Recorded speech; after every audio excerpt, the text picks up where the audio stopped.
Hi friends, welcome back to Tata shots. இன்னைக்கு நம்ம மத்தி மீன் பிரெட் சாண்ட்விச் எப்படி பண்ணுறதுன்னு பார்ப்போம் வாங்க. இதை நீங்கள் வீட்டில் ட்ரை பண்ணுங்கள், ரொம்ப நல்லா இருக்கும். ட்ரை பண்ணிவிட்டு எனக்கு கமெண்ட்ஸ் பண்ணுங்கள். ஃபுல் வீடியோவை ஸ்கிப் பண்ணாமல் பாருங்கள்.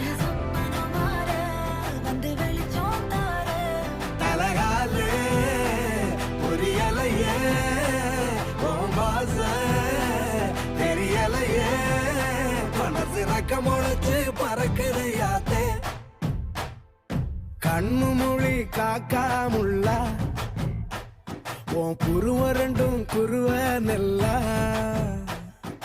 I love to walk on the beach. The best thing about beach is I love the sunrises. நம்ம client ஒருத்தர் கன்னியாகுமரியில இருக்காரு. He have a resort there. Sunrise, sunset both at same place. நடுவுல திருவள்ளுவர் வேற இருப்பாப்ல. Oh. Shall we go? போய் photo எடுத்து அனுப்பு. I'll put it on Instagram. Very nice. நேசத்துக்கும் பாசத்துக்கும்